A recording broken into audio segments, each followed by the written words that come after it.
सहस्रनामस्तोत्रम्।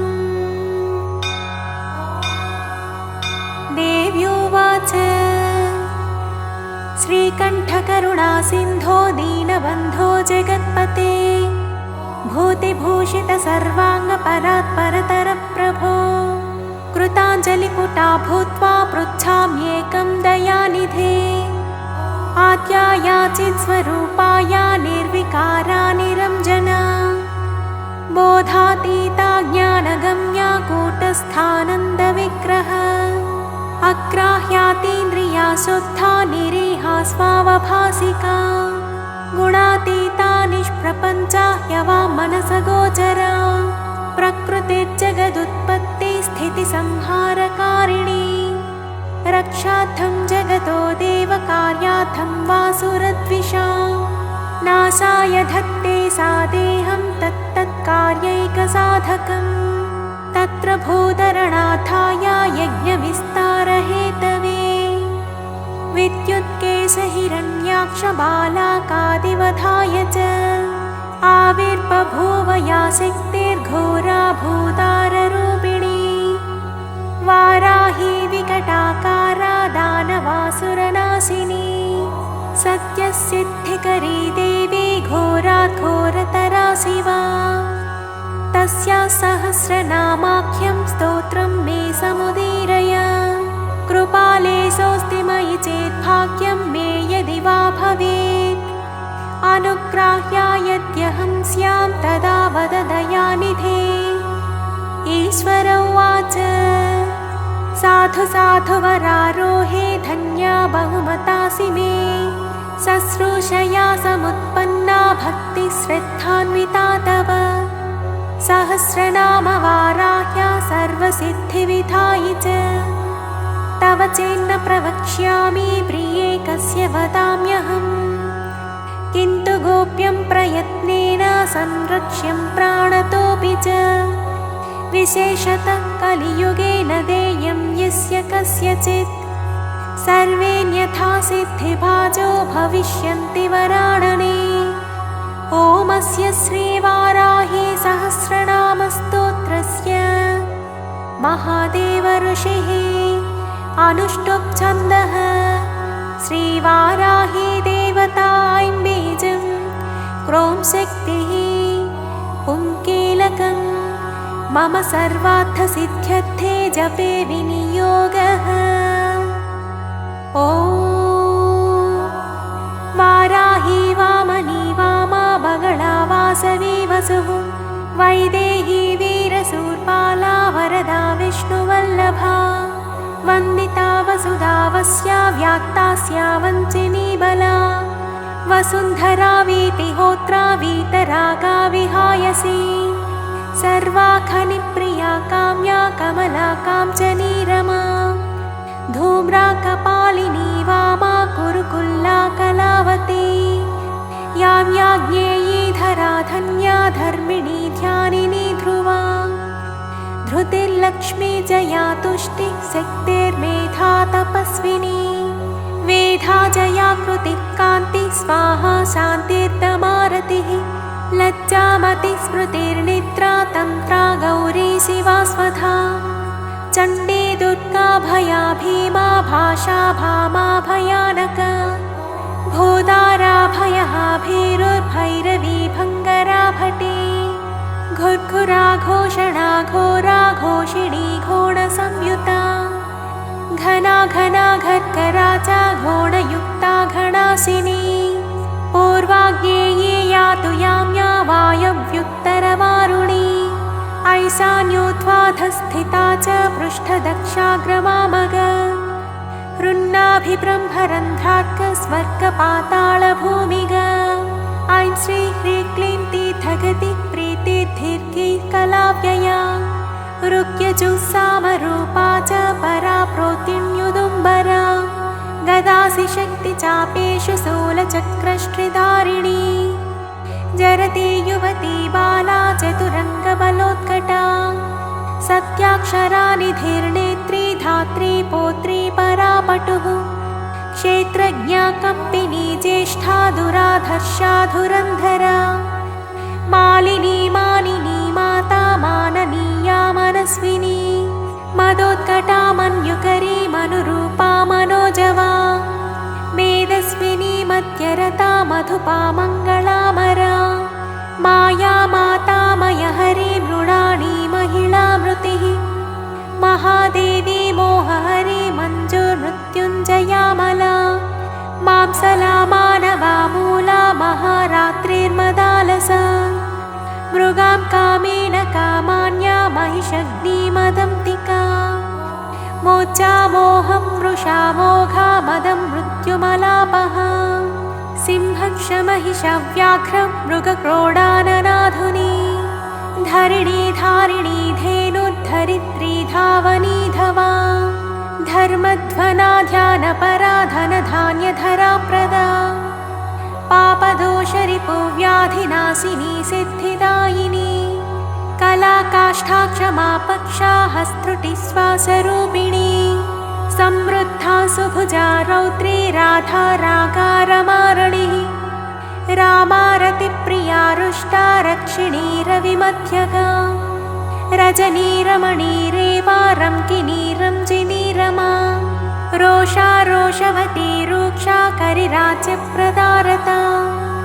रूक्षा रूपवती रास्या रुद्राणी रणपण्डिता गंगा च यमुना चैव सरस्वती स्वसूर्मधुः गण्डकी तुङ्गभद्रा च कावेरी कौशिकी पटुः कट्वो रगवती चारा सहस्राक्षा पतद्दना सर्वज्ञा शाङ्करी शास्त्री जटाधारिण्ययोरदा यावनी सौरभी कुब्जा वक्रतुण्डा मधोद्यता चन्द्रापीडा वेदवेद्या शङ्खिनी नीललोहिता ध्यानातीता परिच्छेद्या मृत्युरूपा त्रिवर्गदा अरूपा बहुरूपा च नानारूपा नतानना वृषा कपिर्वृषारूढा वृषेशी वृषवाहना वृषप्रिया वृषावत्ता वृषपर्वा वृषाकृतिः कोदण्डिनी नागचूडा चक्षुष्या परमाधिका दुर्वासा दुर्गहा देवी दुरावासा दुरारिहा दुर्गा राधा दुःखहन्त्री दुराराध्या दवीयसी दुरावासा दुष्प्रहस्ता दुष्प्रकम्पा दुरूहिणी सुवेणी रमणी श्यामा मृगव्याधाकतापिनी उग्राताक्षी पाशुपति कौणपी कुणपासना कपर्दिनी कामकामा कमनीया कलोज्ज्वला कासावक्कृत्कारकानी कम्बुकण्ठीकृतागमा कर्कशाकारणा कान्ता कल्पा कल्पा कटङ्कटा श्मशाननिलया भिन्ना गजारूढा गजापहा तत्प्रिया तत्परा राया स्वर्भाणुकालवञ्चिनी शाखा विशाखा गोशाखा सुशाखा शेषशाखिनी व्यङ्गा शुभाङ्गा वामाङ्गा नीलाङ्गानङ्गरूपिणी साङ्गोपाङ्गा च सारङ्गा शुभाङ्गा रङ्गरूपिणी भद्रा सुभद्रा भद्राक्षी सिंहिका विनतादितिः हृत्यावत्या सुपत्या च गद्यपद्यप्रिया प्रसूः चच्चिका भोगवत्यम्बा सारसी सबरी नटी योगिनी पुष्कलानन्ता परा साङ्ख्या सची सती निम्नगा निम्ननाभिश्च सहिष्णुजाकृतिलिपिः दमयन्ती दमीदण्डो दण्डिनी दारदायिका दीपिनी दाविनी धात्री दक्षकन्या दम्याधरत् दाहिनी द्रविणी दर्वी दण्डिनी दण्डनायिका दानप्रिया दोषहन्त्री दुःखदारिद्र्यनाशिनी दोषदा दोषकृत्तोक्त्री दोहती देविका धना दर्वीकरी दुर्वलिता दुर्युगात्वयवादिनी चराचरानन्तवृष्टिरुन्मत्ता कमलालसा तारिणी तारकान्तारा परमात्माब्जलोचना इन्दुर्हिरण्यकवचा व्यवस्था व्यवसायिका ईशनन्दानदी नागी यक्षिणी सर्पिणी वरी सुधासुरा विश्वसहा सुवर्णाङ्गदधारिणी जननी प्रीतिभागेशी साम्राज्ञी संविदुत्तमा अमेयारिष्टदमनी पिङ्गळालिङ्गधारिणी चामुण्डा प्लाविनी हाला बृहज्योतिरुरुक्रमा सुप्रतीका च सुग्रीवा हव्यवाहा प्रलापिनी नभस्या माधवी ज्येष्ठा शिशिरा ज्वालिनी रुचिः शुक्ला शुक्रासु चाशोकासु केभे केऽपि केबके पृषदस्वानभो योनिः सुप्रतीका विभावरी गर्विता गुर्विणी गण्या गुरुर्गुरुधरी गया गन्धर्वी गणिका गुन्द्रा गारुडी गोपिका ग्रगा गणेशी गामिनी गम्ता गोपतिर्गन्धिनी गवी गच्चिता गाननी गोना गोरक्षा गोविदां गतिः ग्राथिके कृतिकृत्कोष्ठी गर्भरूपा गुणैषिणी पारस्करी पाञ्चनदा बहुरूपा विरूपिका ऊहा व्यूहा दुरूहा च सम्मोहा मोहहारिणी यज्ञविग्रहिणी यज्ञाया यजूकाय यशस्विनी अग्निष्टोमात्यग्निष्टोमा वाजपेयश्च षोडशी पुण्डरीकाश्वमेधश्च राजसूयश्च नाभसः स्विष्टकृत्बहुसौवर्णो गोसवश्च महाव्रतः विश्वचित् ब्रह्मयज्ञश्च प्राजापत्यः शिलायवः अश्वक्रान्ता रथक्रान्ता विष्णुक्रान्ता विभावसुः सूर्यक्रान्ता गजक्रान्ता बलिभिन्नागयज्ञकः सावित्री चाथ सावित्री सर्वतो भद्रवारुणा आदित्यामय गोदोह गवामय मृगामय सर्पमय कालपिञ्जत् कौण्डिन्योपनागाहलः अग्निविद्वादसाहस्वो पांशुः सोमविदोहनः अश्वप्रतिग्रहो बर्हिरथोऽभ्युदयबुद्धिराट् सर्वस्वदक्षिणो दीक्षा सोमाख्या समिदाह्वयः कठायनश्च गोदोहः स्वाहाकारस्तनूनपात् दण्डा पुरुषमेधश्च श्येनो वज्र ईशुर्यमः अङ्गिरा कङ्कभेरुण्डा चान्द्रायणपरायणा ज्योतिष्टोमः कुदोदर्शो नन्द्याख्यः पौर्णमासिकः गजप्रतिग्रहो रात्रिः सौरभः शाङ्कलायनः सौभाग्यकृच्चकारीशो वैदलायनरामठौ शोचिष्कारी नाचिकेतः शान्तिकृत्पुष्टिकृत् तथा वैनतेयोच्चाटनौ च वशीकरणमारणे त्रैलोक्यमोहनो वीरः कन्दर्पबलसातनः शङ्खचूडो गजच्छायो रौद्राख्यो विष्णुविक्रमः भैरवः कवहाख्यश्चावभृतोष्टकपालकः श्रौषट्वौषट्वषट्कारः पाकसंस्थापरिश्रुति चयनो नरमेधश्च कारीरी रत्नदानिका सौत्रामणि च भारुन्दा बार्हस्पत्यो बलङ्गमः प्रचेता सर्वसत्रश्च गजमेधः करम्भकः हविस्संस्था सोमसंस्था पाकसंस्था गरुत्मती सत्यसूर्यश्च मससृक्स्रुवो लूखलमीक्षणी चपलो मन्थनी मेढेयूपः प्राग्वंसकुञ्चिका रश्मिरंशुश्च दोभ्यश्च वारुणोदः पविक्कुथा आप्तोर्यामो द्रोणकलशो मैत्रावरुणाश्विनः पात्नीवतश्च मन्थी च हारियोजनयेव च प्रतिप्रस्थानशुक्रौ च सामिधेनी समित्समा होताध्वर्युस्तथोत्काता नेता त्वष्टा च योत्रिका आग्नेथ्रोच्चावकाष्टावद्ग्रावस्तुत्प्रतद्धकः सुब्रह्मण्यो ब्राह्मणश्च मैत्रावरुणवारुणौ प्रस्तोता प्रतिप्रस्थाता यजमानो ध्रुवन्त्रिका आमिक्षा पृषदाज्यं च हव्यं कव्यं च रुक्पयः जुहुद्घ्रावोपभृद्ब्रह्मा त्रयी त्रेतातरस्विनी पुरोडासः पशुकर्षः प्रोक्षणी ब्रह्मयज्ञिनी अग्निजिह्वादर्परोमा ब्रह्मशीर्षा महोदरी अमृतप्राशिका नारायणी नज्ञादिगम्बरा ओङ्कारिणी चतुर्वेदरूपा श्रुतिरनुल्बना अष्टादशभुजारम्भा सत्या गगनचारिणी भीमवक्त्रा महावक्त्रा कीर्तिरा कृष्णपिङ्गळा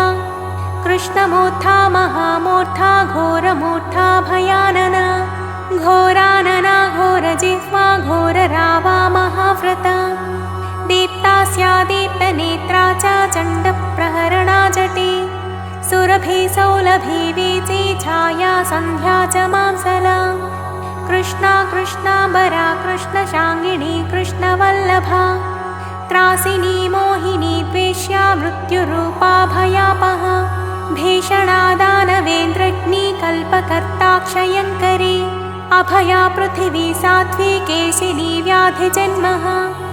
अक्षोभ्याह्लादिनी कन्या पवित्रारोपिणी शुभा कन्या देवी सुरादेवी भीमा देवी मदन्तिका शाकम्भरी महाश्वेता धूम्रा धूम्रेश्वरीश्वरी वीरभद्रा महाभद्रा महादेवी महासुरी श्मशानवासिनी दीप्ता चितिसंस्था चितिप्रिया कपालहस्ता खट्वाङ्गी खड्गिनी शूलिनी हले कान्तारिणी महायोगी योगिमार्गायुगग्रह धूम्रकेतुर्महास्यायुर्युगानां परिवर्तिनी अङ्गारिण्यङ्कुशकरा घण्टावर्णा च चक्रिणी वेताळी ब्रह्मवेताळी महावेताళिका तथा विद्याराज्ञी महाराज्ञी महाराज्ञी महोदरी भूतं भव्यं भविष्यं च साङ्ख्यं योगस्तपोदमः अध्यात्मं चाधिदैवं चाधिभूतां स एव च घण्टारवाविरूपाक्षी शिखिविश्री जयप्रिया खड्गशूलगदाहस्ता महिषासुरमर्दिनी मातङ्गी मत्तमातङ्गी कौशिकी ब्रह्मवादिनी उग्रतेजा सिद्धसेना जृम्भिणी मोहिनी तथा जया च विजया चैव विनता कर्तृरेव च धात्री विधात्री विक्रान्ता ध्वस्ता मूर्च्छा च मोचनी दमनी धर्मिणी दम्या छेदिनी तापिनी तपे बन्धिनी बाधिनी बन्धा बोधातीता बुधप्रिया हरिणी हारिणी हन्त्री धरिणी धारिणी धरा विसाधिनी साधिनी च सन्ध्या सङ्गोपनी प्रिया रेवती कालकर्णी च सिद्धिर्लक्ष्मीररुन्धती धर्मप्रिया धर्मरति धर्मिष्ठा धर्मचारिणी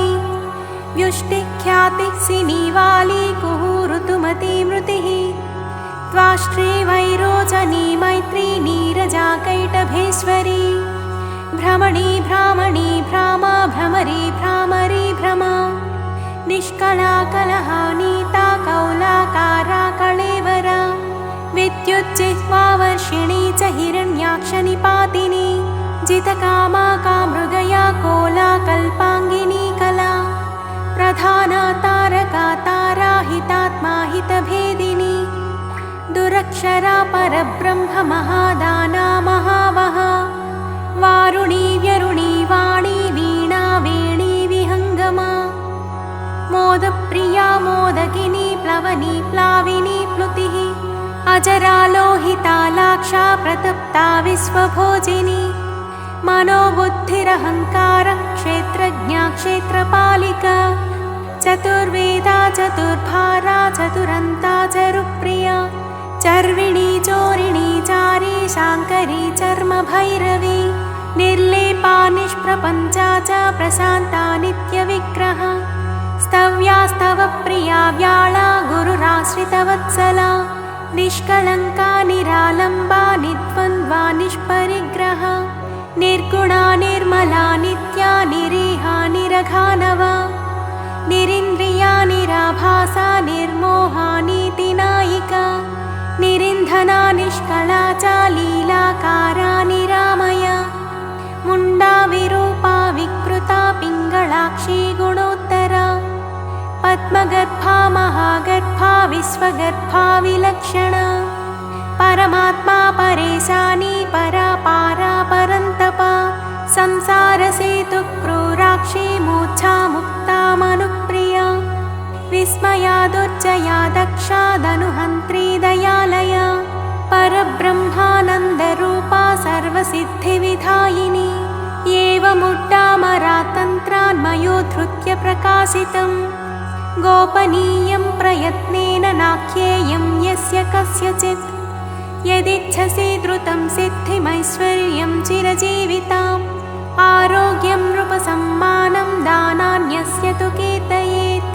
नाम्नां सहस्रं वाराह्या मया ते समुदीरितं यत्पठेत् शृणुयात् वापि सर्वपापैः प्रमुच्यते अश्वमेधसहस्रस्य वाजपेयशतस्य च पुण्डरीकायुतस्यापि फलं पाठात् प्रजायते पठतु सर्वभावेन सर्वास्युः सिद्धयः करे जायते महदैश्वर्यं सर्वेषां दयितो भवेत् घनसारायते वह्निरगाधोऽब्धिः कणायते सिद्धयश्च तृणायं ते विषमप्यमृतायते हरायं ते महासर्पा सिंहक्रीडा मृगायते दासायं ते महीपाला जगन्मित्रायतेऽखिलम् तस्मान्नाम्नां सहस्रेण स्तुता सा जगदम्बिका प्रयच्छत्यखिलान् कामान् देहान् ते परमां गतिम् इति उड्डामरतन्त्रे श्री आदिवाराही सहस्रनाम